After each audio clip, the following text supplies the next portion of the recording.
All right, before we begin, let's thank our sponsors. Without them, we couldn't do it, right? Like the Seminole Hard Rock Hotel and Casino in Tampa, presenting podcasts and poker. This is cool. Monday, January 27th. If you are a poker player and you want to join me and 8 others, that would be you, at a one-table sit-and-go at the Seminole Hard Rock Hotel and Casino in Tampa. Just go to thebaileyshow.com, click on the Podcast and Poker tab there on the homepage. We have 3 cash-out prizes, first, second, and third, $1,000, $750, and $500. Everyone who wins a seat at the table will get a free room at the Seminole Hard Rock Hotel and Casino. And on top of that, there's a $150 bounty on me. All players will be chosen by Sunday, January 19th. The Seminole Hard Rock Hotel and Casino in Tampa, one of the largest and most successful integrated resort casino complexes in North America. I've had a great relationship with them for years. I love this place. It's owned and operated by the Seminole Tribe of Florida and is home to award-winning entertainment, gaming, and dining. Plus, the Seminole Hard Rock Hotel, Tampa's 46-table non-smoking poker room features Wi-Fi throughout, and we'll have the sports fans in mind because the room offers 40 TVs, including 6 75-inch TVs and 4 65-inch TVs. The place is a blast. So, thebaileyshow.com if you're interested in podcasts and poker.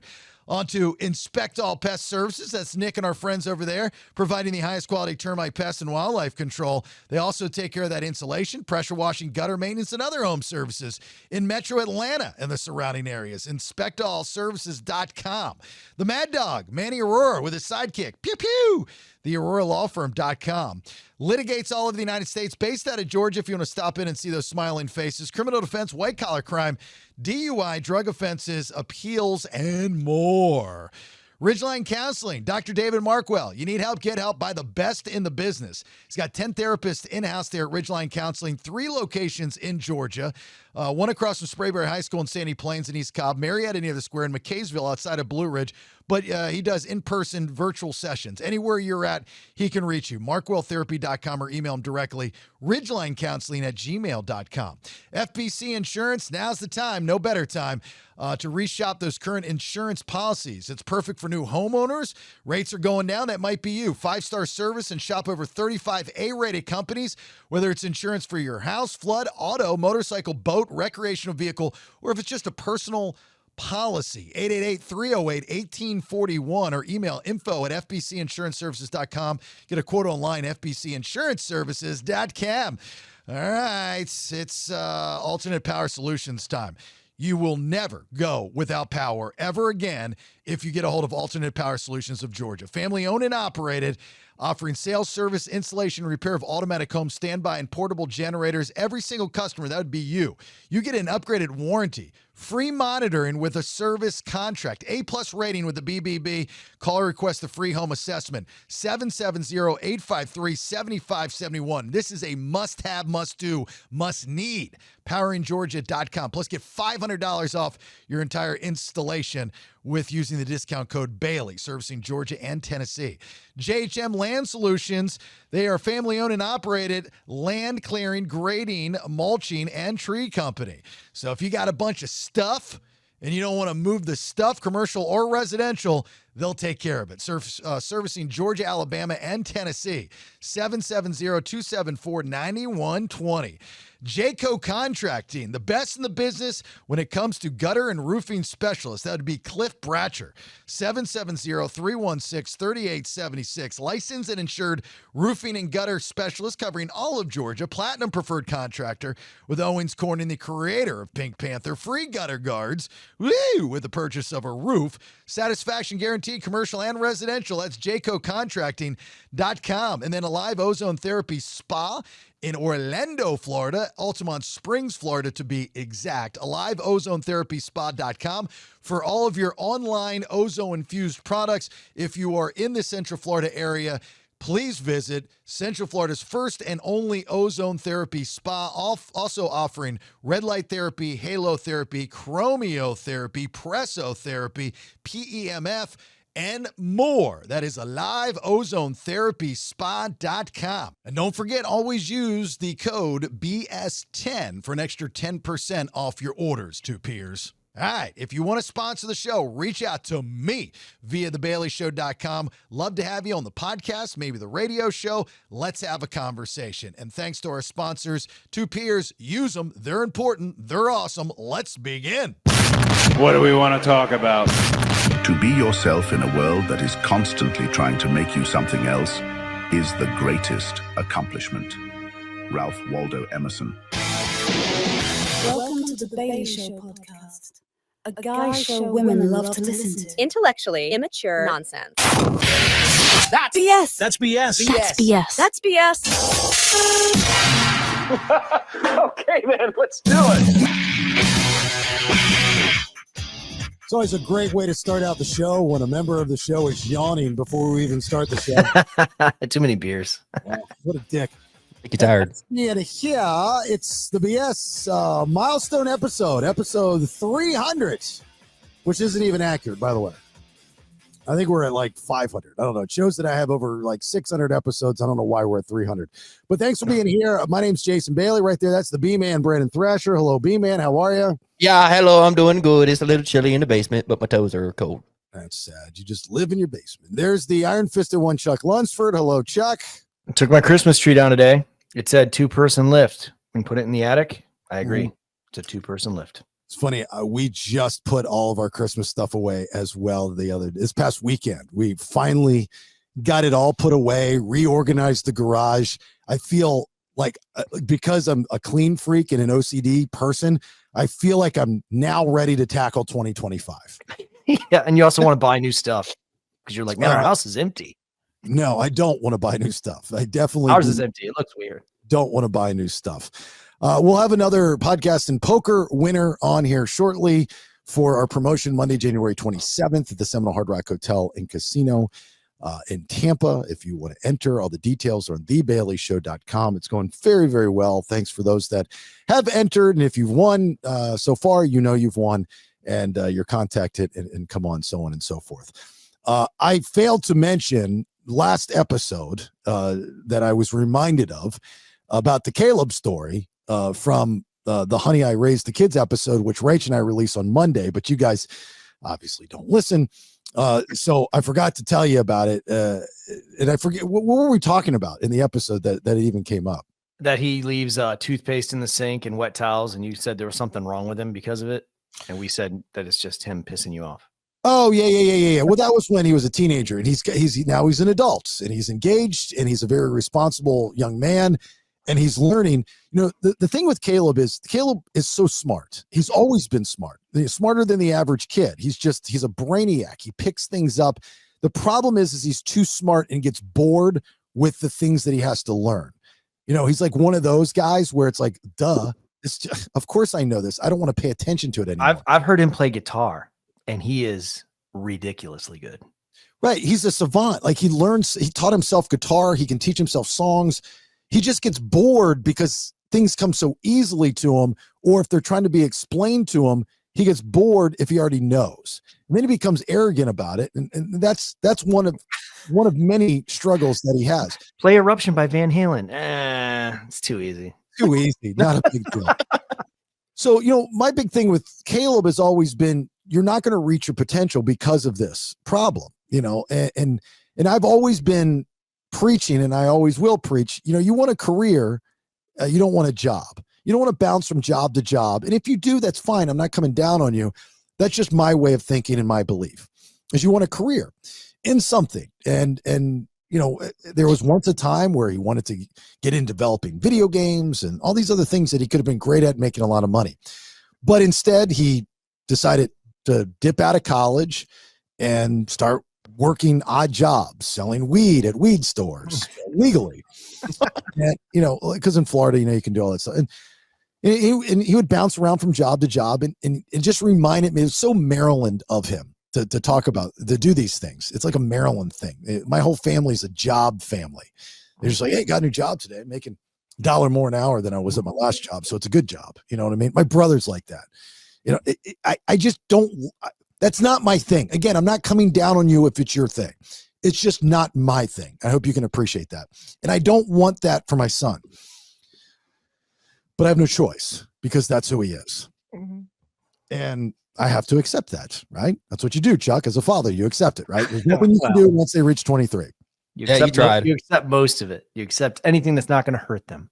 So Rach and I are adulting the other night with some friends, and we're out in downtown Sanford, and we're having some drinks and some food at this Irish pub. And Caleb calls me, which was very odd. You know, he's just out of the blue calls me. And I'm like, God, I hope everything's okay. So I pick up the phone. I say, you know, everything okay? He goes, yeah, I've got big news. Is mom with you? I said, yeah. He goes, put me on speakerphone. I was like, we're in a bar and there's a guy playing Irish music. He's like, go outside. I've got big news. And I'm like, oh, shit. I know what this is. Yeah, baby. What do you Boom, think? chicka, bow, wow.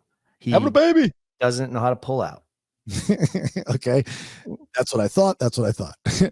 So I do this little thing amongst myself that I've always done because I like to be right, is sometimes I'll write things in an envelope and I'll seal the envelope. And then when it comes true, I'll date the envelope and I'll open it up and I'll say, told you so. Oh my God, dude. You're such a narcissist. Why is that a narcissist? I don't know what narcissist means. I just think that's what it means. Is that what it means? No, why would that have anything to do with being a narcissist? I don't know. What is it when somebody they take pleasure in your pain and like they want to be right and like that's what it is. Isn't that what a narcissist? No, that's just being a dick. What's a narcissist? A narcissist is all about themselves. Oh, yeah, that's not what I thought. But either way, you're the other thing that I just said. Right. Just I do it kind of tongue in cheek, but I do it to prove a point. You know, that's why I do it. I do it to prove a point. So in this case, I did not have an envelope with me, but I wrote down on a napkin. I went to the bar, grabbed a pen. You did. I wrote down on a napkin, I put pregnancy. And I folded the napkin and I handed it to Rachel. I said, don't open this until after this conversation. And she goes, what's going on? I said, your son is on the phone. He's got big news. And unfortunately, I know what it is. And I've written it down on the envelope or on the napkin. And she goes, oh no. I said, yeah, I know. So we step outside and I said, all right, Caleb, what's the big news? He goes, guess. I said, I don't want to guess. I really don't want to guess. Dude, no. There's no good guess here. There's no good Yeah, guess. there's no win in guessing, right? There's no win in guessing. And so he goes, okay, I'm going to tell you. I've been promoted. And I said, like, there was just this relief. Like, oh my God, this is such great news. And I'm very proud of him, you know, and this is where I've got to get out of being me with this job career thing, because he's very happy and he's very proud of himself. And I'm very proud of him. He works at Journeys in a mall. What is Journeys? Oh, I love Journeys. Like Hot Topic, but cooler. Yeah. Okay. You got the shoes, you got the backpacks, you got the shirts and stuff. Yeah. It's Hot Topic, but cooler. That's a good way to explain him. And he works there and he likes working there. He takes pride in working there. Right. And so he said the big dogs came in town, and he knew that they were going to be firing some people and promoting some people, and he didn't know what was going to happen. So they sat him down and they said, look, you know, we went through the people that we're going to keep and the people that we're going to promote. And when we got to you, we realized that if you were not a part of us, that we would feel it, that we would know that there's a difference without you being here. That's a really nice thing to say. So whoever his bosses are, good on you. That's good management right there. Those are some really nice words to say to somebody, especially a kid like Caleb, right? And I use the word like strongly, okay? And so they said, we're going to promote you. We're going to make you co-manager of your journey. Journeys. Your journey. Thank you for And he's like, man, I got promoted. And then he goes in and he's like, no, they were talking about my journey. Like literally, they fired me. They did. Yeah, thank you for your time and journey at Journeys. Hope you have a new journey, but not with Journeys. You're the co-manager of your own journey. And he's like, I got promoted. No, you're fired. That's just a nice way to say it. And while they're doing all this, they have Journey on in the background playing separate ways.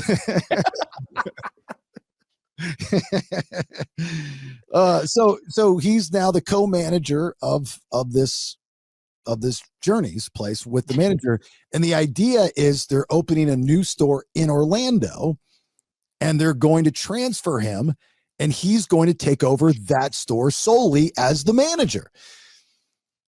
Here's the bestest kind of ish part of the story.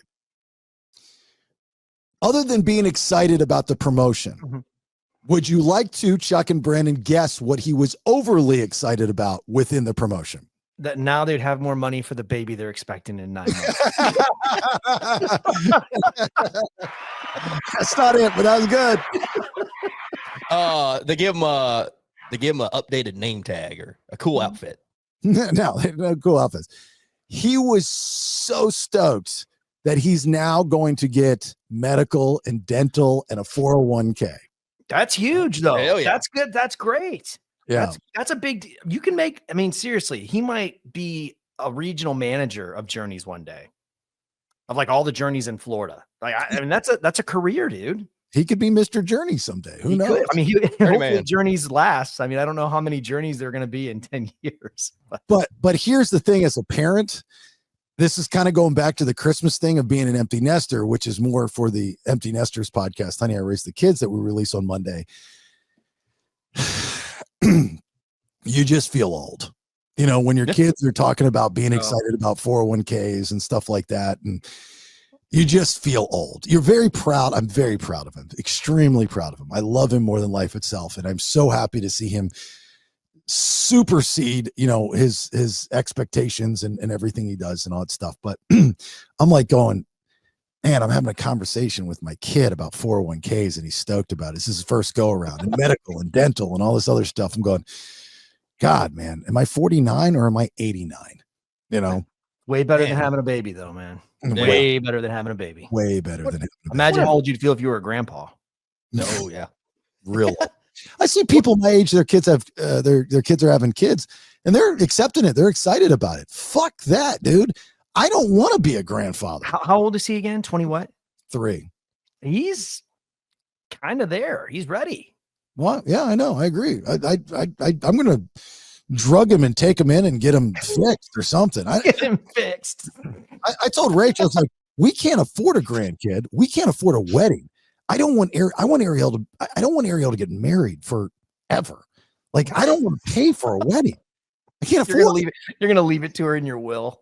Hope it was fun, honey. I'll pay for your wedding now that I'm deceased. Yeah, I just can't do it, man. So anyway, that was the news that I forgot to tell you guys. I told everybody else on Monday, but you guys. That's great. That's great, man. That's awesome. 401k, sweet. I don't have one of those.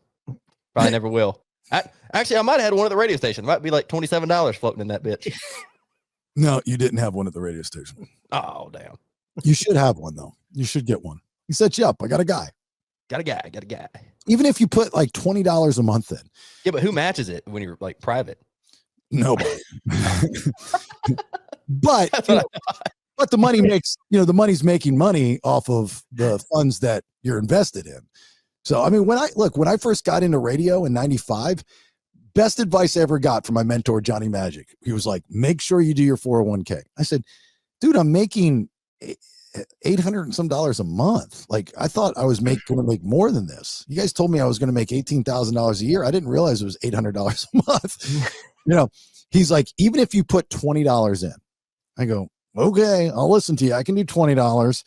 So I did. And then I remember like 6 years later, I forgot all about it. And like 6 years later, the company was bought by another company and I got paperwork and the website stuff started to become more of a thing. And I went and logged in. It showed that I had like $30,000 in there. I was like, what the shit? Yeah. Now, granted, the company was matching or whatnot. I was like, what the shit? $30,000? Like, how do I get this money? Well, you got to wait till you're 60 or 55 or something like that. I'm like, oh, okay. That's cool. That's nice. Yeah. But yeah, it's, I'm a fan, I mean, I got a Roth, but I ain't got no 401. Yeah. Roth's pretty good. Roth's not bad. Yeah. Yeah. I got a guy though. You should talk to my guy and then just see about, doing some little things. And I don't know if he'll take you, but it's kind of embarrassing when you don't have a lot of money and you like hire a financial advisor or you sit down with them and then they look at you and they're like, what the hell are you doing?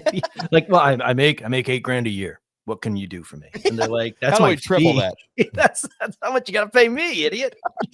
That's the problem with financial advisors, like good ones, is they don't want any clients that aren't investing at least $1 million. Yeah. You got to have a lot of bankroll to get a lot of good ones. Even good CPAs. I mean, they're going to be like, how many businesses do you own? How much property do you own? Like, what is your, it's just not worth it. Yeah. But Brandon, one day, baby. One day. Yeah, I'll get there. One day. Yeah. I'll get there. I'll find it. Hey, look, I've got a feeling about this trip to the Seminole Hard Rock Hotel and Casino in Tampa, Monday, January 27th, for a podcast and poker. One of us, it's me, it's you. Paramore Brown's going to join us.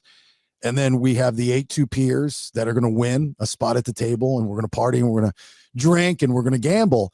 I have a feeling one of us is going to hit big on something that night. Well, it won't be Brandon. Why? I go to slots. He does. Okay, there you go. Slots. You just said why. He's not going to hit big on slots. Look, if you follow the Seminole Hard Rock Hotel and Casino in Tampa on social media, you see almost on a daily basis somebody hitting six figures. Yeah, it's the blue hairs, man. Like you got to be one of those old ladies that chain smokes and sits there and does it for a living. Brandon's not going to walk in and be that guy. He's not that lucky. You do man. First time, maybe. You do have to smoke. You have to smoke and wear a Vietnam veteran hat. Brandon's going to be smoking Virginia Slims. They told me this is how you do it, baby. They told me this is how you do it. Yeah. And bonus points and extra luck if you get one of those little carts. Your card for the Hard Rock has to be attached to your shirt with one of those accordion cords. Yep. And an oxygen tank. That would be helpful. Well, that's smoking with oxygen. Brandon, nobody's going to tell you this because when you go to the Hard Rock, they advertise, but you don't realize it. Pull the line. There's a long line when you get to the floor, the casino floor, and that's for people signing up to be like members or whatever, get their players card. If you get your players card, I think they put, Jason, correct me if I'm wrong, it's like $30, 30 or 40 bucks of play on there. It's like 30 or 40 bucks, but the line is stupid because all these older people come in and that's all they want is to get their free play. So I'm telling you, pull the line. Don't fight it. Megan pulled it when we were there and she got hers. She did okay with it. I said it was stupid and don't wait that long, but you can do it, baby. You can do it. Shows you how long Chuck's been to a Hard Rock, because now you can go up to the kiosk, which is just like an ATM machine, and put your license in there and they shoot it out. No, you got to sign up for their thing. It's like you got to go through the whole gimmick. No, you can do that at the kiosk. Oh, well, there you go, Brandon. You're going to get free play. Oh, shit. Will a passport work? Oh, yeah. I mean, his passport's not really legible anymore. You can barely see his picture on it. Yeah, you better have your license when you come down. They're going to ask you for your license. I can't use a passport. It's federal ID. I don't know. You better ask. And your passport's not legible, dude. It is. You can read it. Yeah, get a license. Just go get a license. You need a license anyway. I ordered one and then I still ain't came in the mail yet. Maybe it's at my dad's. I got to go check. There's you go to a DMV. It takes 10 minutes. I did. That's what I did, and they got to send it to you. They mail it. When he was trying to buy you dip at Buc-ee's, the lady's like, "Can I see your ID?" And he pulled his passport out, and you can't even read it. It's all crinkled. It's all faded. And she's like, "Are you serious?" I had to show mine. Don't forget to bring me a bunch of dip down, dude. Okay, yeah. I still got all the old dip that we got the wrong stuff of, but I get the right stuff. Just bring that again. Yeah, just bring it again. See if you can sneak it through the tester one more time. Be like, "Hey, I got you dip. Hey," and see if he uses a can. I'll just cut all the pouches open.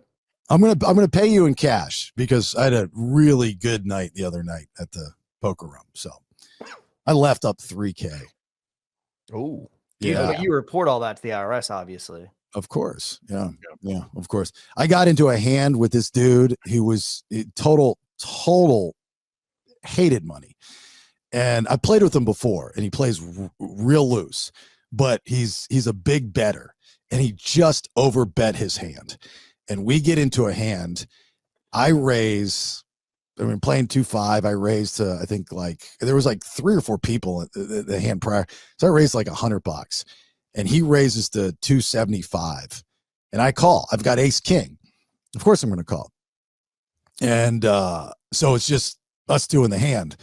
Flop comes out, king, blank.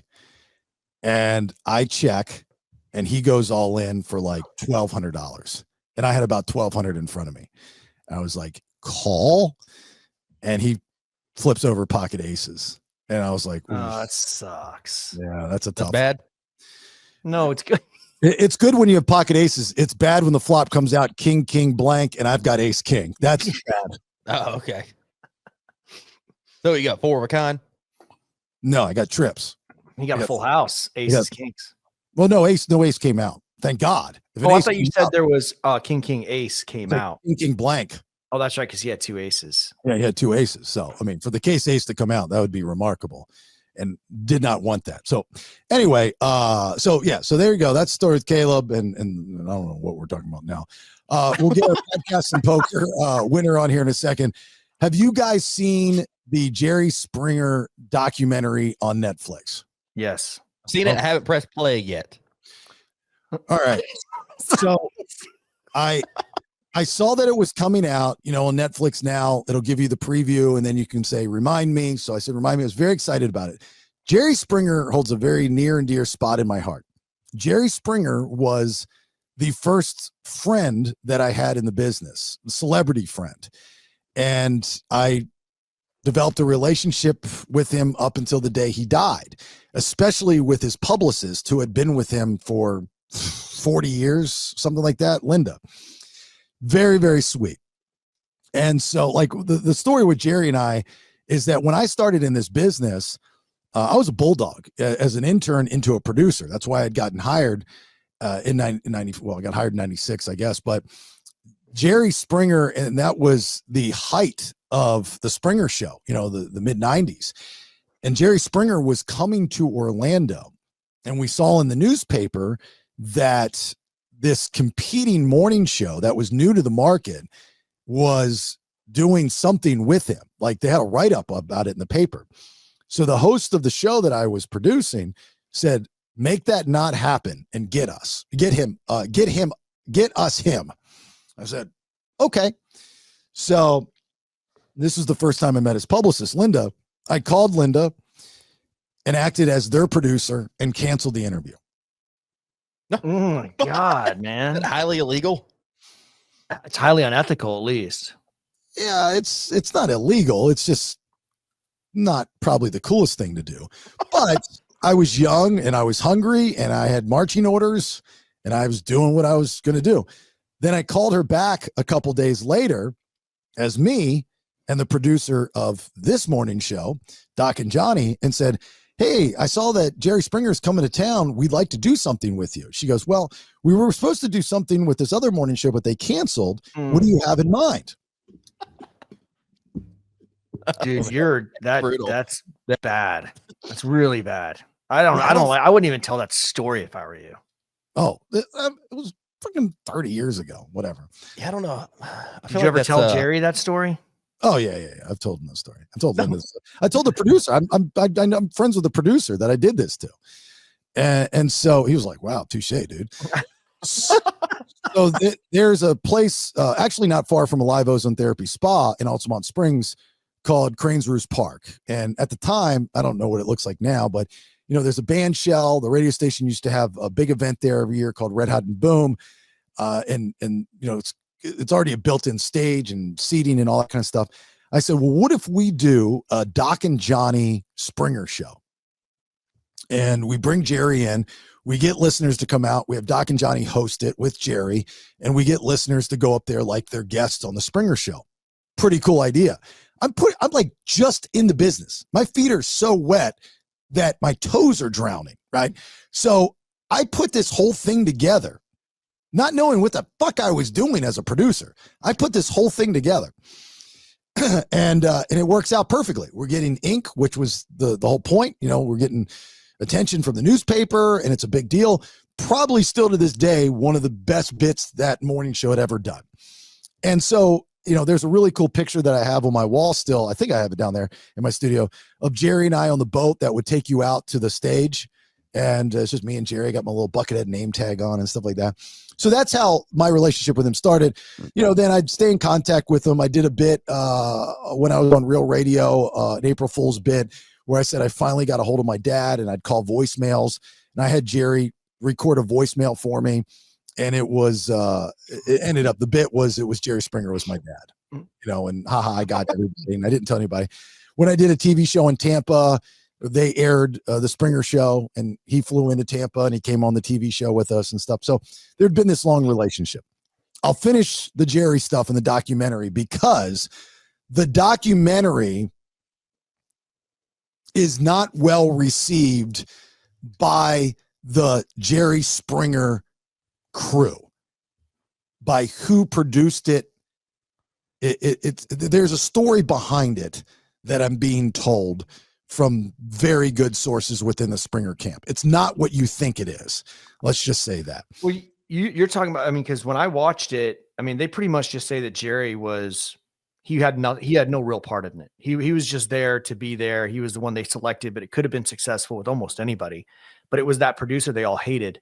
I don't remember his name. The guy they brought in that said, "Hey, it's got to be salacious. It's got to have sex. It's got to have this." So we'll get into it in a second. I want to bring our guest on because this is our next winner for Podcasts and Poker, Seminole Hard Rock Hotel and Casino, Monday, January 27th. We have the one table sit and go. You can enter still. There's still a few seats available on thebaileyshow.com. No buy-in. If you win, you get a free seat at the table, 5,000 chips to start out with. This is going to be a turbo sit and go. This is going to go quick. $1,000 for first place, $750 for second, $500 for third. There's a $150 bounty on me. And you get a free room that night, Monday, January 27th at the Seminole Hard Rock Hotel and Casino, which in itself is not cheap. If you win, we're going to be doing the live recording at 2:00 in the afternoon. 5:00 is the sit and go. And if you don't win and you're in and around the area, you just want to hang out and party with us, you can do that as well. But again, thebaileyshow.com. So our next winner, let's welcome to the BS podcast. It is Teddy. Hey, Jason. How are you? How are you guys doing? Good. How are you, buddy? Good.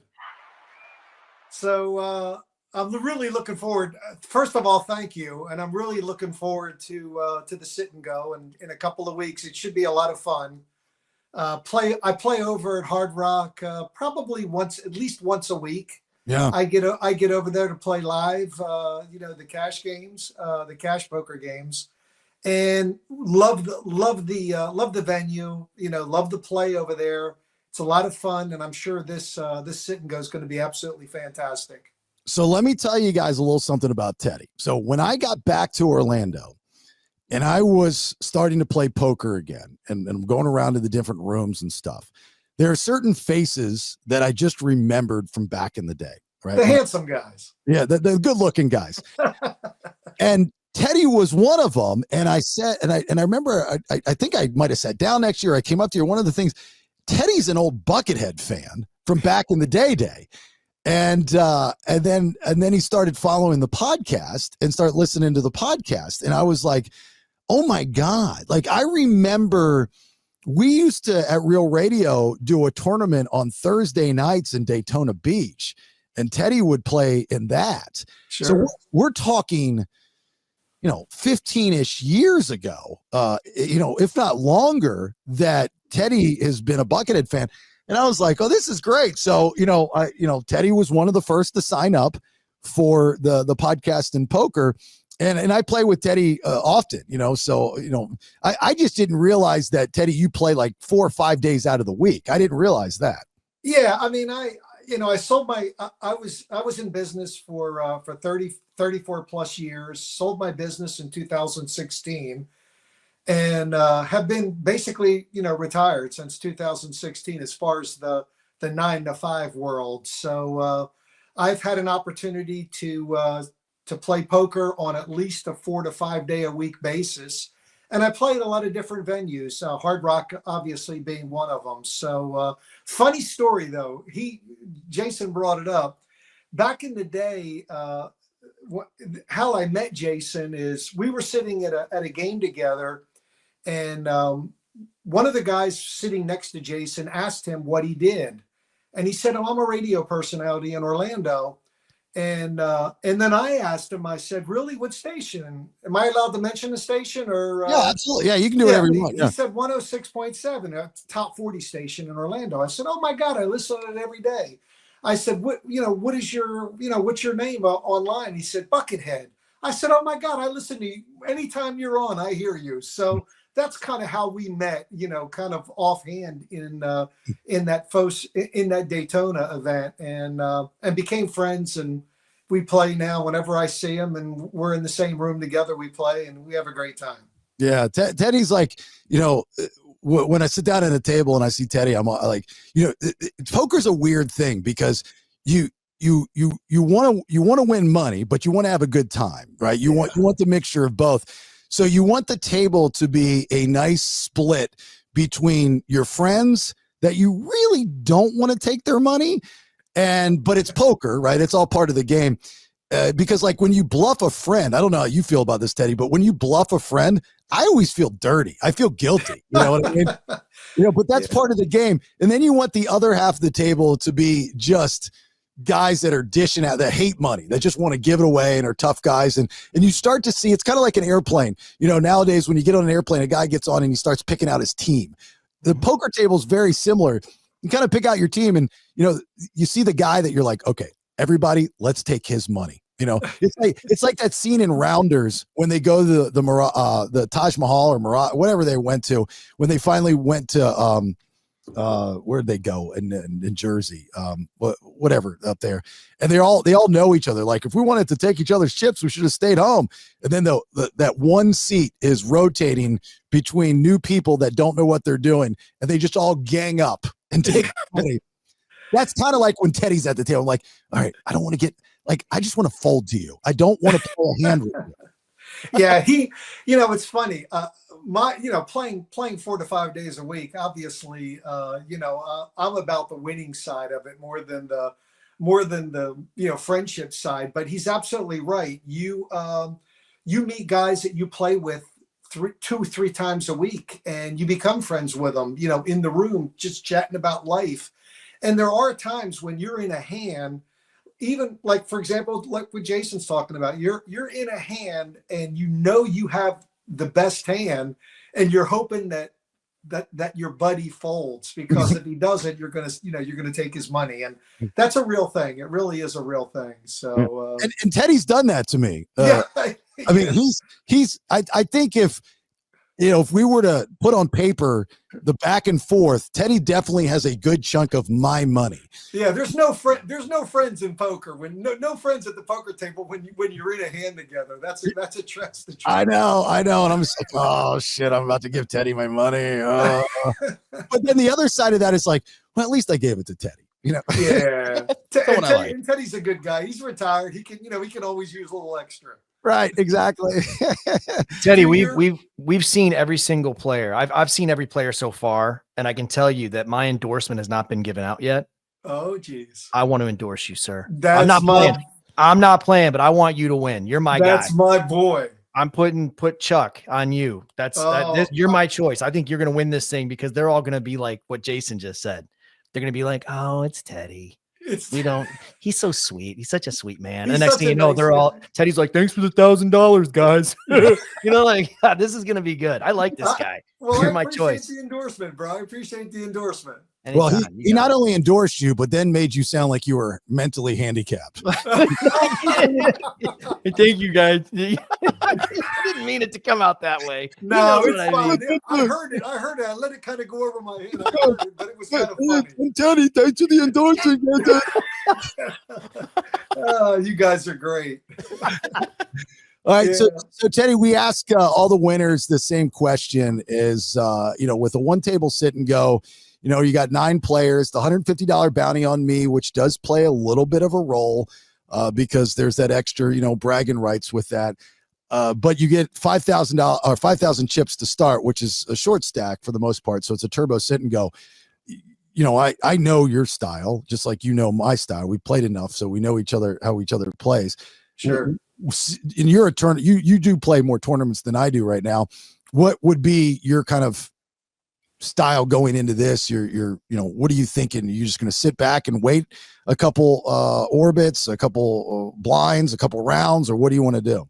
Well, with a sit and go this size, with this few players and this amount of chips, I don't think you can really sit back. I think you'll kind of get blinded out. So I think, and by blinded out, I mean, as it goes around and you have to pay your blind, if you're sitting back and waiting for the premium hand, your stack is going to diminish and it's going to continue to diminish. So I think my strategy in a smaller sit and go like this is any premium hand, suited connectors, king, queen of diamonds, for example, 8, 9 of clubs, any pair.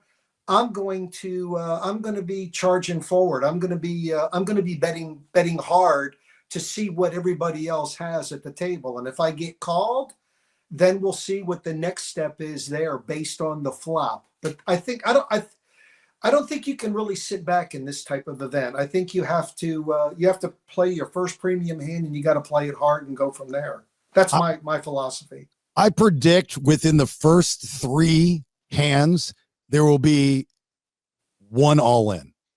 True. I predict within the first 3 hands, there'll be at least one guy out and there'll be at least another guy at the table short stacked. So that kind of, I agree. I mean, people, everybody has a different philosophy, but I think people are going to be charging also.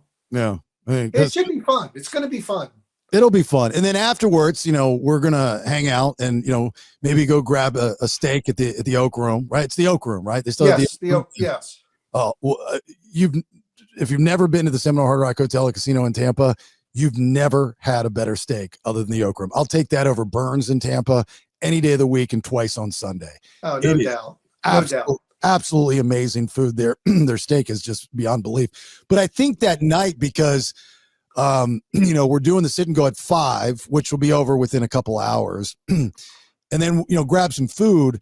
I don't know if I want to go into the poker room at that time of night, because we want to go. I mean, that's the best time to go. There's no doubt about it. Nighttime poker, you can get paid real quick if you get the right hand. But I haven't played Mississippi Stud in a long time, and I'm hoping that I can get the crew that's going, the 2 peers that won. Maybe we can commandeer one table, because a lot of you don't know anything about Mississippi Stud and have never played it. But if you're a poker player and you sit at a Mississippi Stud table, you will get addicted quickly.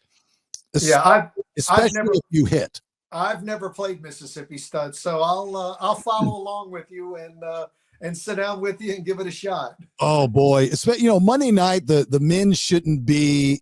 I don't know. Last time I was at the Hard Rock, their men's were 25, and there was not a table less than that. But Monday night, I would hope that they might be a little bit less. But Mississippi Stud it's let it ride in reverse. And so, and I mean, you can sit at a Mississippi Stud table, and I've done this before, gone through 1,200, 45 minutes, maybe won one hand, right? Buy back, get another 1,200 or whatever, sit down, an hour later, up $3,500. Oh, nice. Yeah. Nice. Like the payoffs are ridiculous.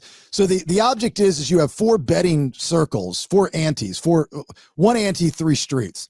You're not playing against anyone. So there's 3 communal cards that everyone shares, and you get 2 whole cards in your hand.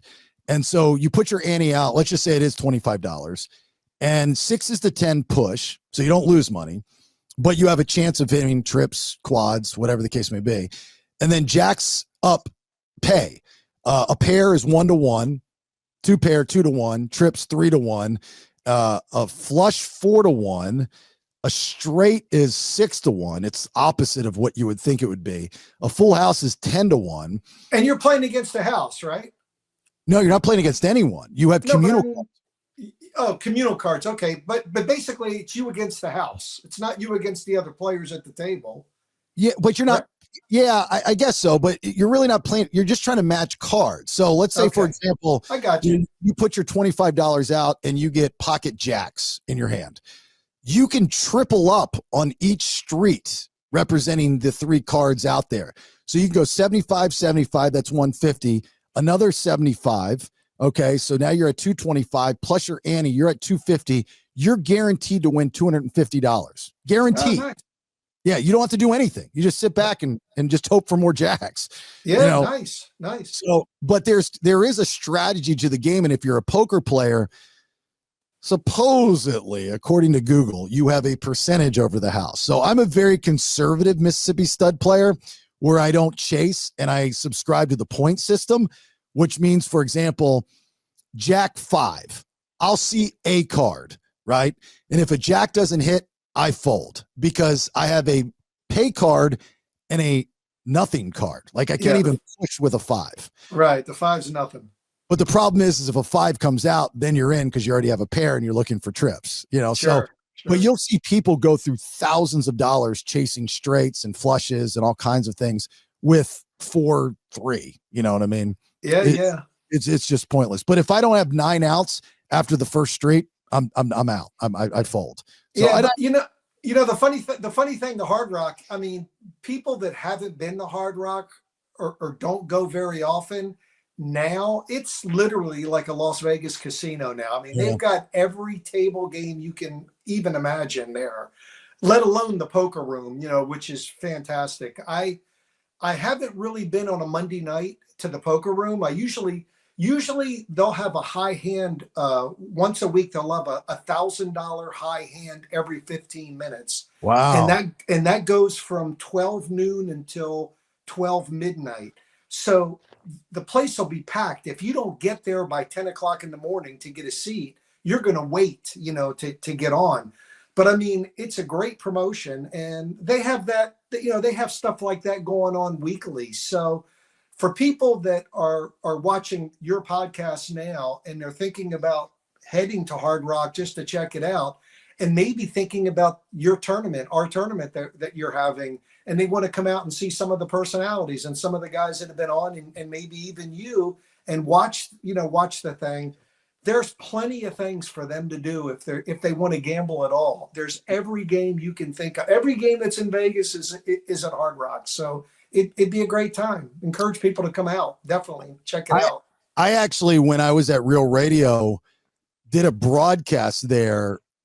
The first day it was in July of, I don't remember what year, when they got Vegas style gambling at the Hard Rock. That was a big deal. Like, that was a big deal. Yes. Now they have sports betting, which is a big deal. It was a big deal to have Vegas because then they could get craps and roulette and stuff like that. And some of the gentlemen from the tribal council came on the air, which was really neat to talk to them and whatnot. And that was still when they had the center bar.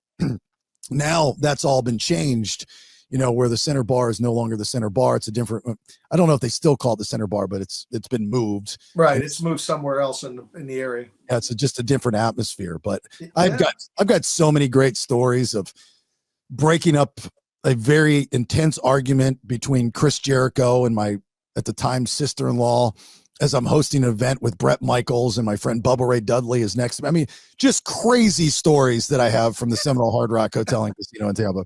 Whatever happened to Bubba? Not to change the subject, but whatever happened to Bubba? Is he still in the air anywhere? You talking about the wrestler Bubba Ray Dudley? Oh, you're talking about the wrestler. I'm sorry. I thought you were talking about one of Howard Stern's buddies, Bubba the Love Sponge. Yeah, he's still in the air, I believe, in Tampa. Because that's where he was. He was in that area. That's why when you said Bubba, I didn't make the connection with wrestling. I just assumed because he's from that area, you were talking about him. But yeah, I think I'm pretty sure he's still on the air. He's doing something. I mean, I'll be darned. Well, cool. He's doing something. So anyway.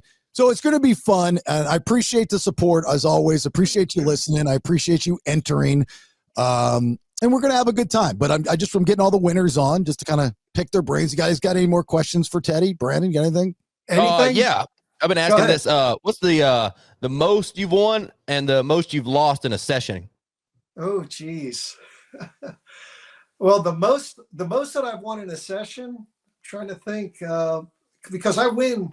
Not to brag, but I win 7 out of 10 times that I play. So, I cash 7 out of 10 times. I think the most that I've ever won, quantitatively, I want to say it was 12 or 13,000 in one session. I was playing in a 5-10 game, which is 5-10 is the blinds. And it was a big night. It was a good night. I think the most I've ever lost was around 5,000 in one session. And that was also in a 5-10 game that I was in where I just had absolutely great cards, but absolutely terrible luck where I'd get pocket aces and somebody would get king, queen. He'd push all in. I'd snap call with the best hand. He'd flop a king and then river the last card, river the queen on the river to two pair me. So, but high, low. Most of my play, believe it or not, is I'm in that $2,000 to $3,000 range usually. Usually. Sweet, that's a good payday. Yeah, it's a great payday. It doesn't happen all the time. I mean, when I tell you that I cast 7 out of 10 times, and some of your listeners are guys I'm sure that I play with that listen to the podcast, when I say 7 out of 10, that could mean if I buy in for $900 and I play for 7 hours and I walk to the cash window and I cash out with $1,200, I made $300. That's a win. So that's one of those 7 out of 10. So it's not always on those big long spectrums that I just gave you on the best win and the biggest loss. A lot of times it's a couple $100 here and a couple $100 there, but it adds up when you play as much as I do. Yeah, I've seen a couple of those times. As you said, 7 out of 10. I've seen those other 3 times that Teddy's walked out without any chips. Yeah. It happens. I look, the other night I had I've been on a downward run for You've had a terrible 2 weeks, bro. I know. I've had a bad 2 weeks, and it started like it always starts with a really bad session, and then it just kind of slowly goes down. It's never as bad, but just slowly goes down. And after I lost a big bomb pot to one night, it was bad. And Todd. Yeah, Todd got you on the bomb pot. Oh my God, dude. I mean, you flop a set and he just happens to have the only other set. I mean, that's the odds of that very, very rare. Yeah, that was a bad beat. And then, weeks after, I'd lose a little bit here and a little bit here. And I was like, Jesus. And I was like, it's got to change. The other night, it was just the perfect seat, the perfect table, the perfect action. Everything was good. And the hand of the night, I should have walked out more. I was up 3K at the end of the night. I was up about 3K, a little over 3K. But and I should have been up more if I would have called a all-in $800 bet with pocket eights, but I couldn't do that because it would have come. An 8 came out on the flop, but you can't call $800 with pocket eight. I can at least. So this, I've got ace king. I raise. Guy next to me raises. I think I raised like $80. He raises the 275. Everybody else, there's like 3 other people in the hand. They fold. I'm like, I call because I didn't believe him. And the flop comes out and I'm first to act, king, blank. And I'm like, you got to be fucking kidding me. This never happened with ace king. So I check and I'm expecting him to kind of min bet, with 2 kings out there. I mean, that's what you're supposed to do, or even check back, right? He shoves like $1,200. And I'm like, there's no way you believed my check. No way. I'm sitting there in my head going, well, I played with this guy before. He's better than this. I almost wanted to say, dude, do you want to take that back? You know better than that. And I'm like, yeah, of course I call. And he goes, ace king. I go, of course I have ace king. I was like, at first I called your 275 and then I just called your $1,200. What else do you think I have? Did he show? Yeah, he showed. He had pocket aces. Oh, geez. Yeah. But you can't fall in love with your hand. No, it's, yeah, poker is it's a momentum. I think it's a momentum game. There's streaks that I've been on when I haven't lost for a month. Every session, I'm not winning large amounts of money, but every session I'm winning something, and then it turns. And when it turns, you got to be able to take a few days off and not play for a few days. Yeah, it does the soul good. It's rough when you're like, like you said before, you might have the best cards, but the worst luck. Yeah. And poker 70-30, right? 70 skill, 30 luck. You can't do anything about the river. No, you can't do anything about the luck either. If it's not with you, it's tough to win. You're just screwed. All right. Before we let Teddy go, you guys got anything else for him? No, I'm sponsoring you, buddy. I got you. Oh, you're my man. One. You're the one. My man. Okay. Gotta give him some money for sponsoring. Yeah. Chuck, do you understand? You're marking Teddy. Do you understand what that means, right? Yeah, it means that I want him to win. That's my boy. Yeah, but no. If you're marking him, that means you have to give him cash, and he gives you a percentage of his winnings. Yeah. I'll give you a distinct gray shirt. You can wear that. It's my band. You can wear that. It'll be awesome. People will be like, what? Who sponsored you? Like Distinct Grace, the band sponsored me. It's a big deal. So you don't know it, but it's a big deal. Make sure it's extra large. Even though I'm not a fat boy, I like my shirts to be big. Hey, got Teddy, it, buddy. let me tell you, you wear a Distinct Grace shirt Monday, January 27th for Podcast and Poker at Seminole Hard Rock Hotel and Casino in Tampa. That 70-30 I was talking about, 70 is skill, 30 is luck. That's the 30 of bad luck. No. You got it, man. You're gonna win this thing. And I hope you get the extra 150 kicker on Jason too. Yeah, me too. I mean, the bad thing about it is the other 7 guys are all going to be after him too, so it should be fun. Yeah, it should be fun. All right, brother. Thanks for coming on the show. Thanks for guys. Thanks for your support. Thanks for being a listener, and we'll see you soon. Okay. All right. Thank you very much, guys. Take care. Thanks for having me. See you, Teddy. All right, bye. Yeah, what a great guy, huh? Yeah, He's Teddy. a sweetheart, man. That's the problem. I like him. I like him a lot. Like I I like him. just want to like hang out with him at Christmas and stuff.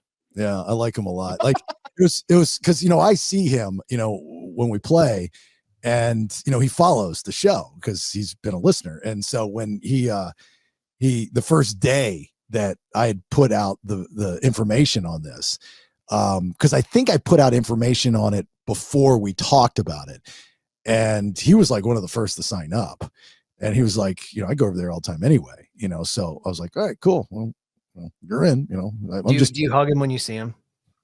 Actually I do occasionally. Yeah. Yeah, I can see that. I just see he's a huggable guy. Like you just want to hug him. Like I was like, yeah, I like him a lot. All right, let me get back to the Jerry Springer. Oh, by the way, again, Podcast and Poker, if you want in, thebaileyshow.com. Obviously, spots are filling up. If you do not get a spot this go around, I'm working on hopefully doing this monthly and with a bigger idea to this whole poker stuff. If you're not into poker, I mean, that's the risk that you take, but this podcast, we talk about everything, right? This is a promotion that we're doing with a new sponsor. So I hope you can appreciate that and just sit through the gambling talk and the poker talk. And if it's not up your alley, just try to like it. Okay. But it's part of my life. I mean, I'm a poker guy, so it is what it is. Back to the Jerry Springer documentary on Netflix. It is not welcomed within most of the Springer crew. It was produced by a British production company when in fact there was a documentary in the works about Jerry Springer and the Jerry Springer show, led by people that were close to him. That didn't happen because of uncontrollable circumstances. But this company kind of beat him to the punch. Have you ever noticed that, like, when a documentary comes out, there's always like 2, Well, they do that with movies too. Like really blockbuster movies have like Deep Impact, Armageddon. Right. Like it's like that gets out, the idea gets out, and then it's whoever wins who gets it. Yeah. And when did Jerry Springer pass away? Do you remember? It was recently. It was a couple years ago. Yeah. So I mean, you knew this would happen. I mean, that's a great story. Any way you tell it, it's a great story. Springer's a great story. Jerry's a great story. So when Jerry Springer, the show was on, it was, in my opinion, the last time that we experienced must-see TV, to the point where, remember, there's no TiVo, there's no DVRs, there was no internet, there was no YouTube. So you had to, at whatever time it came on in your market, be around the television and watch it. So at the height of Springer, or part of the height of Springer, I was in college. Like my first couple years in college at Wingate College in Wingate, North Carolina, it would come on right before football practice. So my room, because I had a 3-man room for whatever reason, I had a 3-man room. So it was a big room. Everybody would be in my room and we would watch Springer. It was must-see TV every day. We would get up in the morning, we would, mandatory gym, go eat breakfast, go to class, come back, and then watch Jerry Springer and then go to practice. And that was every day, Monday through Friday. I can't remember anything since Jerry Springer that's been must-see TV, whether it's because the show was good or because now you can obviously watch it whenever you want on demand, right? Yeah, I think that's a big part of it. I mean, there's nobody that has a show that they're like, oh my gosh, I have to be home at such and such time to watch. I think Survivor got that way for a little while. There were people that were crazy about that. American Idol too, right? In the early stage, first couple seasons, Survivor, yes. But again, you're talking about, I mean, the internet was a thing, but you didn't have the on demand on your phone. I mean, it wasn't as big, obviously, as it is now. Yeah. Well, what about The Walking Dead, like the first season? Okay, that's actually a good one. Walking Dead first season. Yeah, you are right. And Walking Dead was almost kind of treated like a live, like a sporting event where you didn't want to watch the replay of it because the spoiler next day somebody would ruin it for you on social media. That's a good one. Yeah, and then they had a whole Talking Dead show after it. That's how they had a whole show to talk about the show that just came on. Yeah, I believe they were the first to do that post-show type of thing. Now everybody does it. Oak Island does it and all these other people do it. But Walking Dead, Jerry Springer, must see TV. Yeah.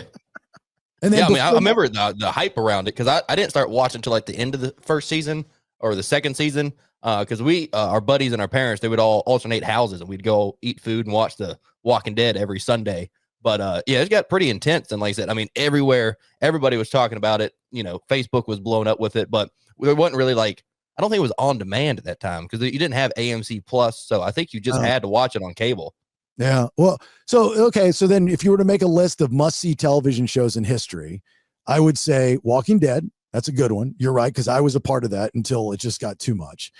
Yeah. The Jerry Springer Show, without a doubt, hands down. Friends, Miami Vice back in the day. And that's it. I can't think of anything else. MASH was really good. The MASH is before our time. That my first stepdad was into MASH. I mean, I liked MASH, and you're older than I. Yeah, but you weren't watching MASH in real time. You were watching reruns. MASH went off the air in like 81. No, Star Trek. Star Trek was must-see TV. My dad, oh my God, Star Trek? You didn't like Star Trek? I think it's a trek that's they're taking through the stars. Thing I've ever heard. Star Trek is not real. Star Wars is real. You think Star Trek is not as good as Jerry Springer? Oh, God, no. Star Trek's not as good as the dog shit on the bottom of my shoe. Oh, stop it. Star Trek was really, really good. No, Star Trek was not good. I guarantee you're going to lose this argument. There's no way you can say Star Trek is not good. It was massive. William Shatner. I'm a Star Wars guy. I don't like Star Trek. Yeah, see, I don't like Star Wars. I've never seen it, but I don't like it. You're gay. Never seen any of them? No, I've made it my life's mission now to not watch any of them just because I want to be able to say that when I'm older, never seen it. Cool. Yeah, you want to be cool. Yeah. Well, I'm owning it now. I lost the battle on Harry Potter. I watched that. So now I can't say that about that anymore. You like dick. That's why I like Star Trek. Yeah. That's exactly. No, I think you're right though about about Jerry but the problem is with it was must-see TV, but only for a certain genre of people because it was very, very racy. I mean, when I was trying to watch it, I was like, I can't believe they're letting this be played on TV. It got really, really bad for a while, especially with the nudity, things like that. So it was must see, but for a very small amount of people, like kids at Wingate University that were playing football. You know what I mean? No, I don't. Explain. Like college kids, it had a certain demographic. So like college kids, it was big must see TV. Maybe the stay-at-home moms, but they were busy watching soap operas. The Jerry Springer Show audience was the equivalent of a Limp Bizkit fan in the 90s. Right? Yeah. That's a good comparison. What about hat backwards, jean shorts, shirt around the waist, flannel, me in the 90s. And what were the numbers? They said they wanted to hit 10 million. Is that what they wanted? 10 million views? 10 million views. In the documentary, when they talked about how many M's they would get, that'd be like their ratings. And that would show how many people tuned in to that episode. And early, they were like, as long as we hit 2 million, we're good. Yeah, well, they wanted to beat Oprah. I mean, that was impossible to beat Oprah. And they beat Oprah for a long run. But the Springer Show was bigger than just the television show.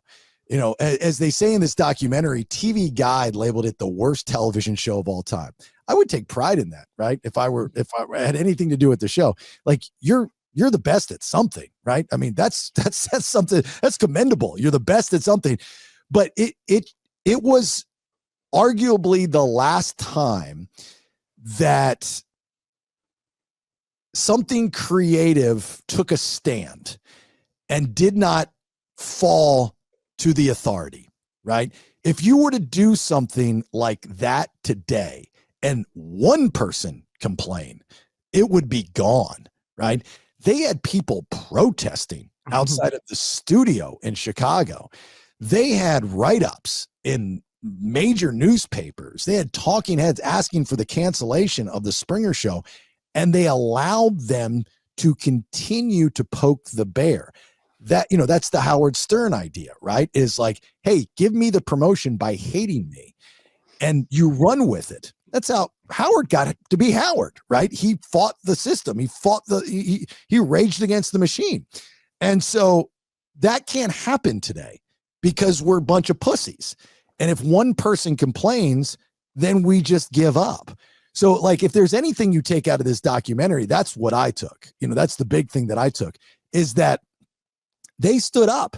They allowed the guy in charge who's on this documentary, allowed the producer and the show to continue to put this type of content out there, even though it was pissing off people, right? Because they could see that the ratings outweighed the people that they were pissing off, and the people that were pissed off made the show even bigger than it was, which meant money in their pockets. Yeah.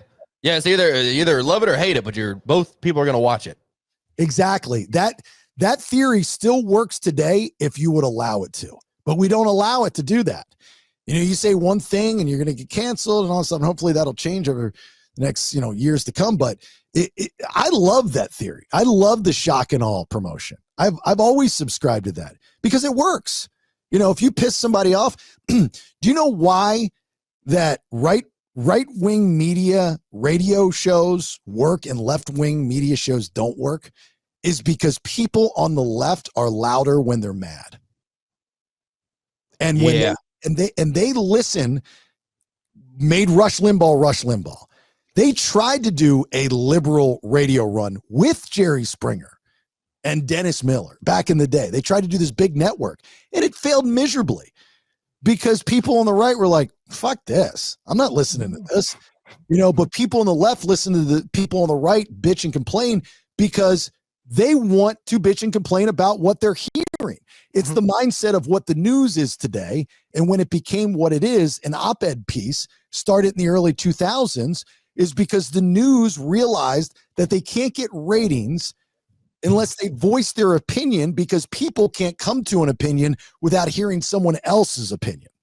But I think on the opposite side of that, what about The View, right? I mean, The View is still in existence. It's a left-only leaning talk show, but they're pissing everybody off, but they get the ratings. So who's giving them those ratings? Because the right, I don't think the right really watches it, but they do complain about it. And that's the only one I ever hear about is The View. But The View is more of you're still catering to the house mom that stays home. It's still that kind of mindset of how TV used to be. It's like, we'll put the soap operas on for the women that don't work. The View kind of caters to that still. I don't know why that show's still on TV. It's horrible. I've watched it. It's terrible, man. It's crazy how bad that show is. You see the episode they got after they certified Trump? They were not happy. Were they crying? Nice. Oh yeah, that one. I don't know her name, but she looks a little manly on there. She was pissed and yelling, and they were like, "I can't believe it. We're all gonna die." Joy Behar. Joy. Yeah, she's the loudest of them all. So going back to the Jerry Springer show, can you guys, this goes for any popular television show, to see how important of a show it was, especially as long ago as it was on TV. If you can remember one specific episode that you'll never forget, that you could recite almost word for word, that means that show meant something, right? To you, maybe just in general. Do you remember a specific Jerry Springer show that stands out? Well, I mean, I know that I watched the documentary, and I remember this show like it was yesterday, because I thought even back then it was a big deal. And it was when the KKK came out and they tried to change them from being KKK. Right. And then I remember it differently though, because in the documentary they brought out like a Jewish guy and his bodyguards. I remember it as being like African Americans. So I don't know if that was like a different part of the show or a different one, but Well, that was the one that I'm like, dude, I remember that because that was bad. I think it was this episode. And if it was, they left off the best part of that episode. But I'm not sure if it was this episode. But there was a woman in the crowd, and there was a baby KKK. There was a kid with a little KKK outfit on, and KKK Junior stuff. KKK for kids. Yeah, KKK for kids, and the kid was talking all kinds of racist garbage and this and that. And this woman stands up and was very nice and polite to the kid and was asking questions and was like, "Would you and I be friends?" And the kid was like, "Yes, we would be friends." But anyway, the woman tricked her because she was Jewish. And I remember that stood out. The woman was really smart with the way she handled it. I think that was the same episode, but that episode is kind of the milestone episode for the Springer Show, at least according to this documentary, that put him over the top, because that was a big, I mean, you've got a Jewish host whose parents survived the Holocaust, and he has to do a show where you have the grossest of the gross up there on stage. And, of course, then there's fighting when they bring the Jewish guy out and all that kind of stuff. Like, and that ratings just popped for them because people are like, what the shit? What are you doing? But he wasn't the first to do this. Remember, there was a bigger KKK type episode done on a daytime talk show before Jerry Springer. Was it Maury Povich? No, it was Geraldo. Ooh, Geraldo was CNN. good. Yeah. Oh my God, from CNN. Don't ever say that again. That's where he's from, isn't he? No, Geraldo was Geraldo Rivera before he was CNN. And he was he was never on CNN. He was on Fox. Yeah. Oh, was he? Yeah, he was on Fox. So Geraldo, that episode is the one where the chair was thrown and hit him and hit him. And then he was also jumped, I think, afterwards, like outside by the kick. It was a big to do. So the Jerry Springer episode, there's a couple of them that stand out. There was a Warm and Fuzzy where they brought out Razor Ramon, aka Scott Hall, and it wasn't planned, but Razor Ramon showed up because they had a kid with a disability or a terminal illness or something, and Razor gave him his Intercontinental Championship. Like, he came out in his wrestling outfit.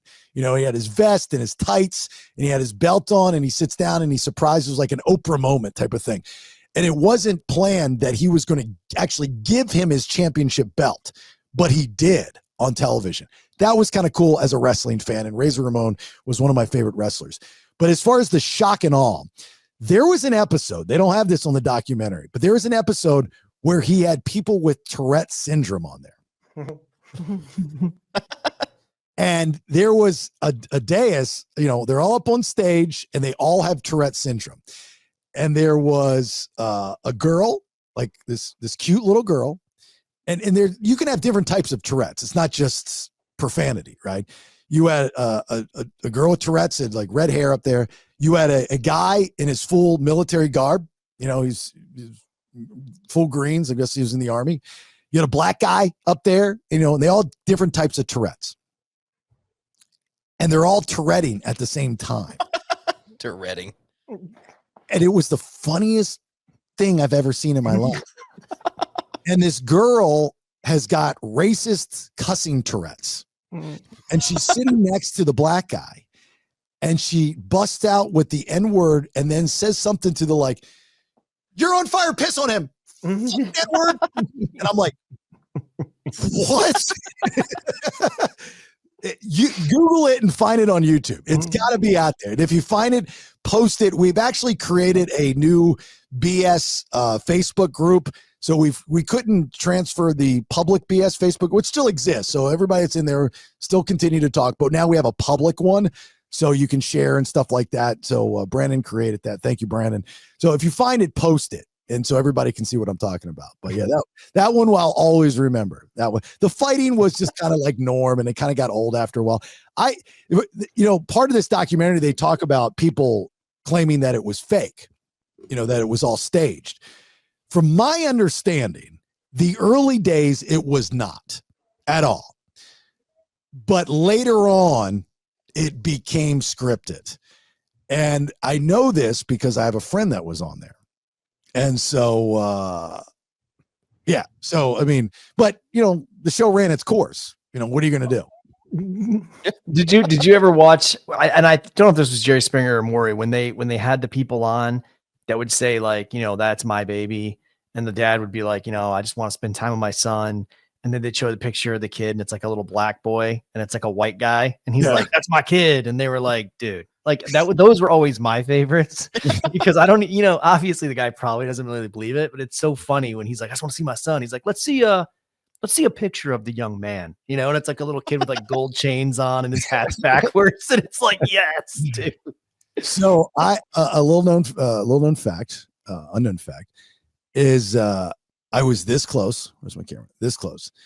Chuck's penis size. I was this close. There it is. To hosting a Springer show.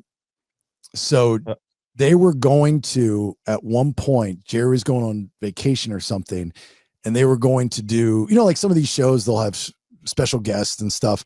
Was it Regis and Kelly at one time? They had radio people come in, had a couple radio friends that went in and hosted while they were gone. And they reach out to people that they know or people that could do it.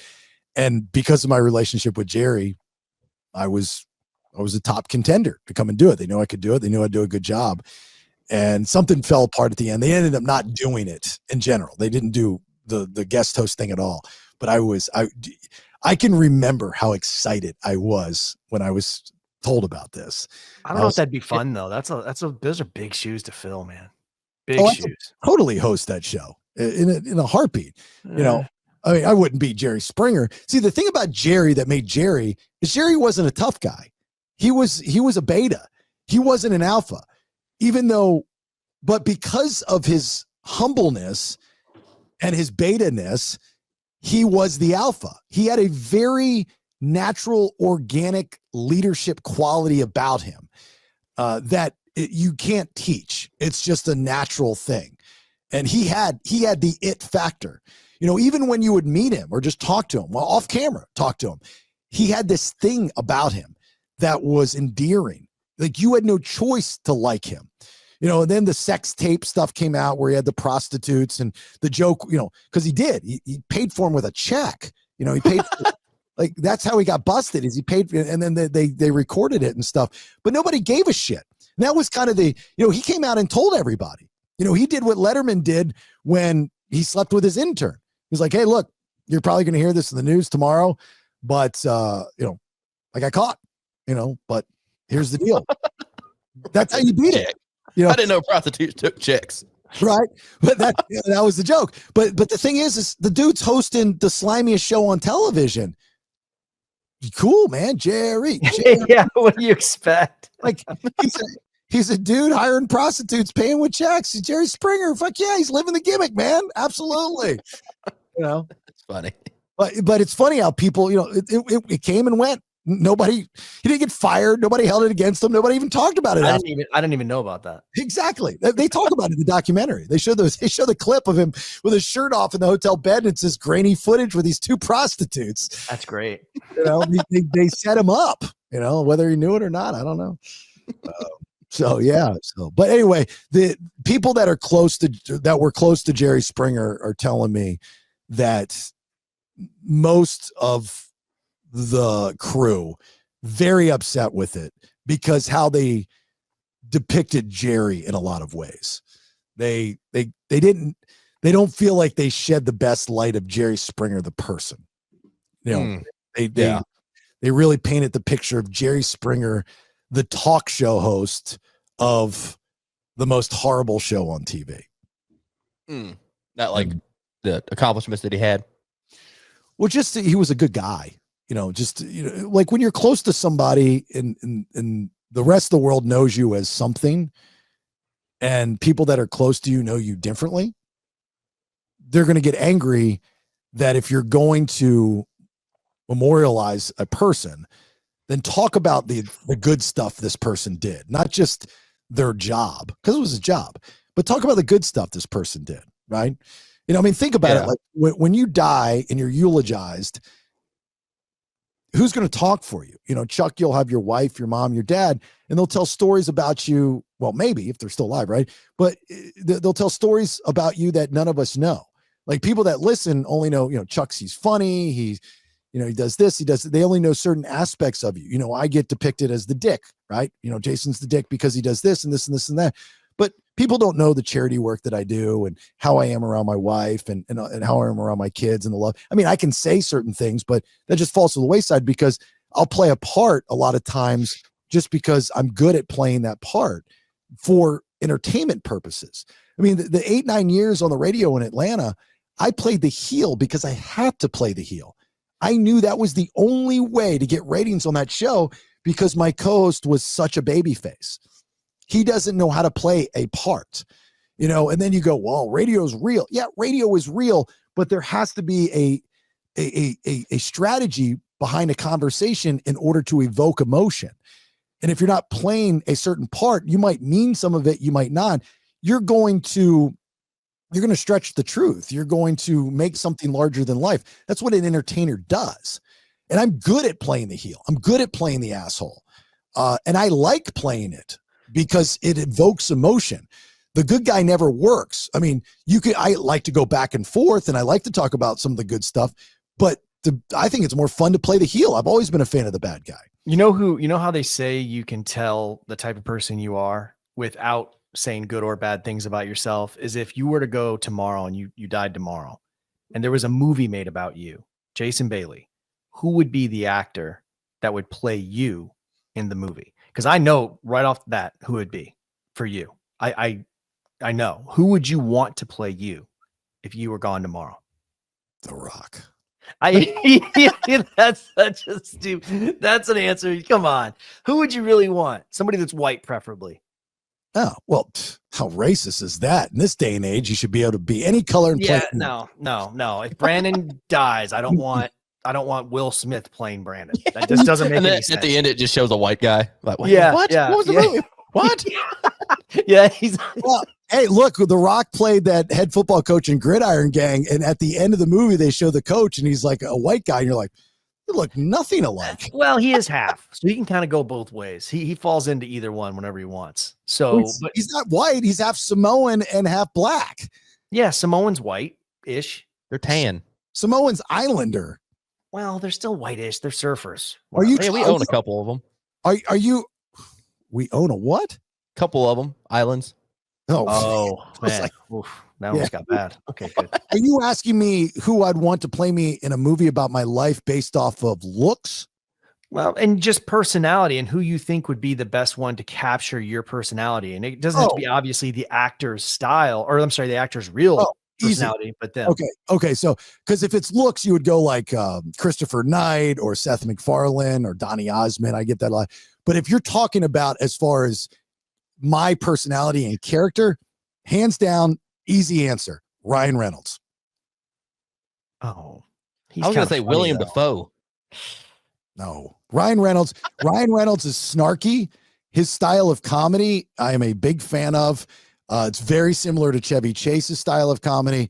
I love it. I love it. I love it. It'd be because Ryan Reynolds can play the heel and he's snarky, but yet when you see him, he comes across as like, you're just not quite sure. Is he a good guy? Is he a bad guy? He's not a terrible choice. I see Ethan Hawke, like especially the darker Ethan Hawke. That's kind of Ethan Hawke cries all the time. He what? He cries? Did you say cries? Cries and like he's got Does not cry. Oh my God.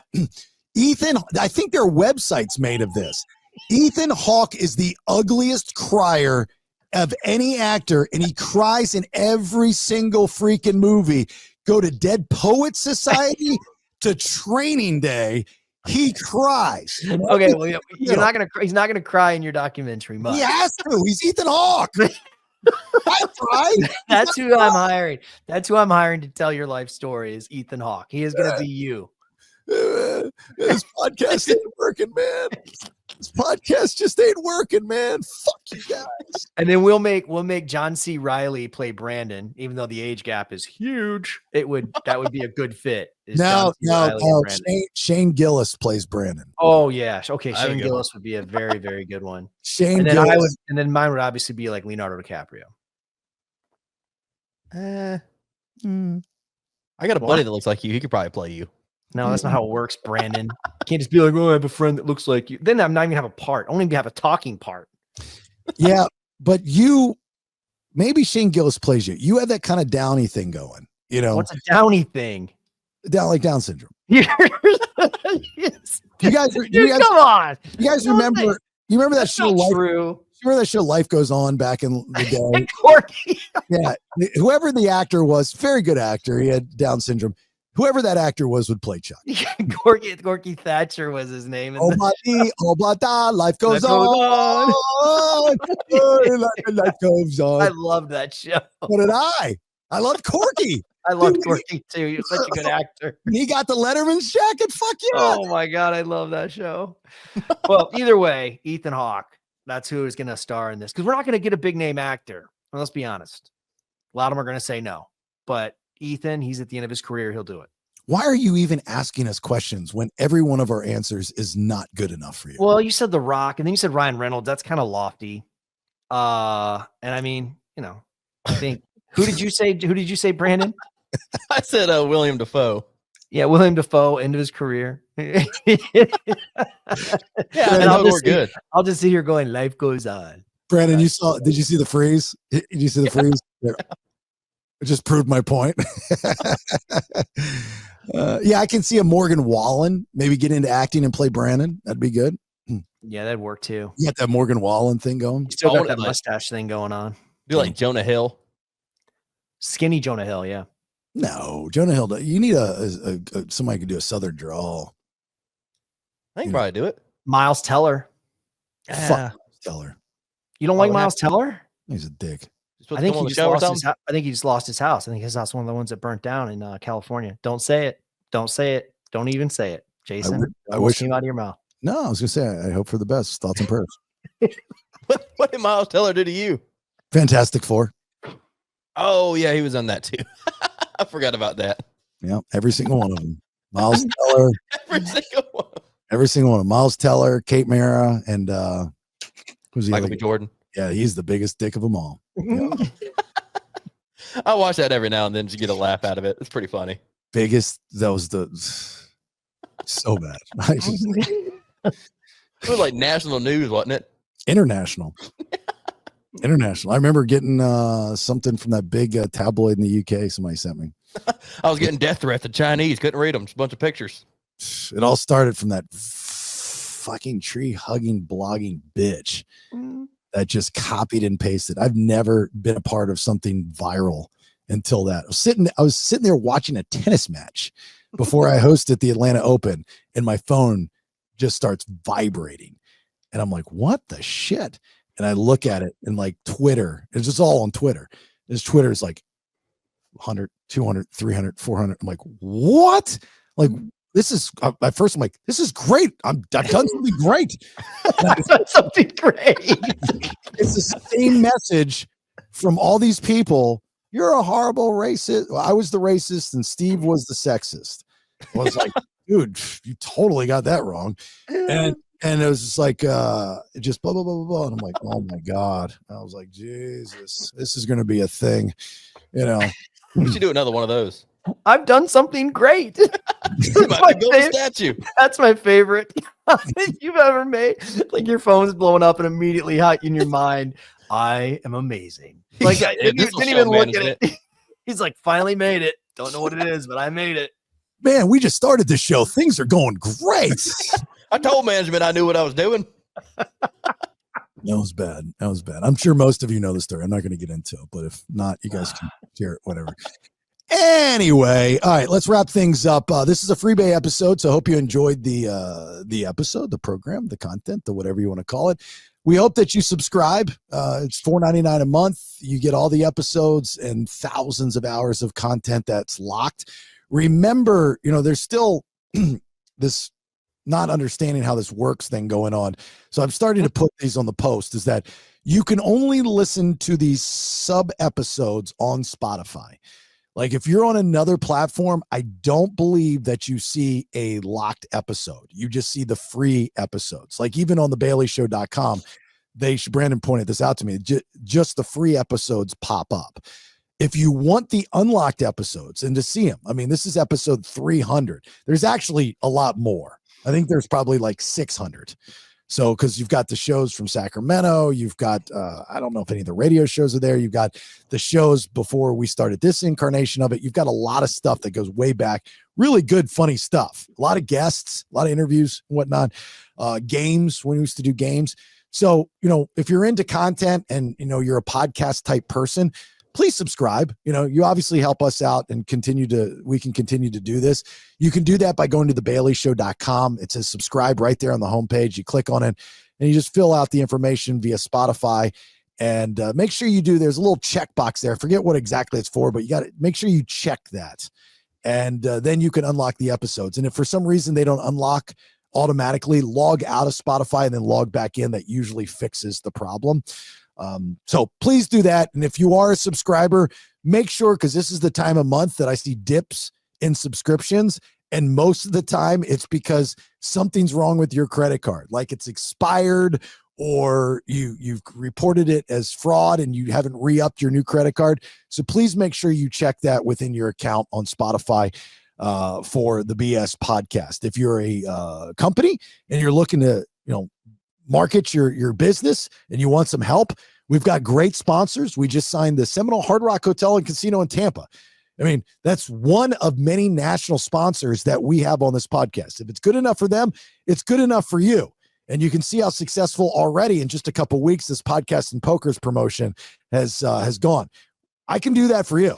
I can come up with a promotion for you. We can have a lot of fun. I mean, ask Nick from Inspect All Pest Services. We've done a lot of promotions with them, and they're based out of Atlanta. But yet still people from all over know about them. So it's pretty cool. You can go to thebaileyshow.com, reach out to me on there. Also, all of our social media. I see the likes and the plays for these episodes. There's no way all of you are following us on social media. I post a lot on social media. It's helpful if you like and share that kind of stuff. If you're not getting notified, first follow us at Listen to the BS on all platforms. And then hit the notification so you're getting notified that something new has been posted so you can like it and share it and then get somebody else to subscribe. That's the whole plan. But this isn't going to work unless you guys help us out. If you really dig what we're doing, if you don't dig what we're doing, then you're not listening. It's a podcast. You have a choice. It's not like free radio. So if you dig what we're doing, please help us out. I'm asking you nicely. Those little things like that can go a long, long way. All that's on thebaileyshow.com, including podcasts and poker if you want to sign up for that. All right, Brandon, you got anything before we get out? Oh man, maybe old Donald J. Trump can get into office before LA burns down. Yeah, I don't know what he's going to do. Fire's fire. I don't. You can bring some water with him. Yeah, pump it out of the fucking ocean that's right next to it. How about that? Yeah, I would not want to. It's funny because Newsom is talking about Trump like he's president, and he's not. Like this is not his job right now. Like this, he can't do anything. This is the administration in office's job to take care of this. So like this Newsom Trump thing going back and forth, Trump can say whatever he wants and he will say whatever he wants. Newsom needs to talk to his boss, not Trump. I mean, that's like, I saw an interview the other day. He actually called him the president and then he corrected himself and he said, president-elect. He's not the president yet. Talk to your president, have him help you. They're putting together a plan and backing his play. Like, what real leaders do? Admit fault. Because once you admit fault, nobody's perfect. Once you admit fault, you can fix it. Like, here's the problem. But none of these people want to admit that they screwed up. You put the wrong person in as mayor. You definitely put the wrong person as the Los Angeles County fire chief because your fucking diversity rules in California, right? I mean, like, was that really the best person for the job? Rumor has it, not so much. You know what I mean? Doesn't look like it. Whole city's burning. Right. Looks like it, But either way, no matter how you vote or what you feel politically, people are losing their houses. I don't care if they're a celebrity and got millions of dollars. People are losing their lives, and it's sad. And you need to pray for these people, and I know that only goes so far with your little prayer hands, our little prayer hands on social media, but these are human beings. Doesn't matter what they believe in. They could be the worst fucking person on earth, still a human being, and they are losing everything. Be a good person and better than the rest, and keep them in your prayers. That's all I got to say about that. There you go. Chuck, what do you got? You heard it here first. Make sure you guys pray extra hard for Miles Teller and his family and the house that was lost, per Jason Bailey. Including Miles Teller, including Michael B. Jordan and Kate Mara. How about that? I did something great. Oh, buddy, life goes on and on, life goes on. I'm Chuck. Bye, everybody. Thanks for listening. Appreciate the support. Talk soon. Hey, bye. Thanks for listening. Till next time, check out thebaileyshow.com. Make sure you like, share, follow on all socials. I leave you with these parting words. Never got a pink slip either. You know what I would get? A guy would come around to my desk and say, "Get the fuck out of here!" What do we want to talk about? Subscribe at thebaileyshow.com. Yeah, baby.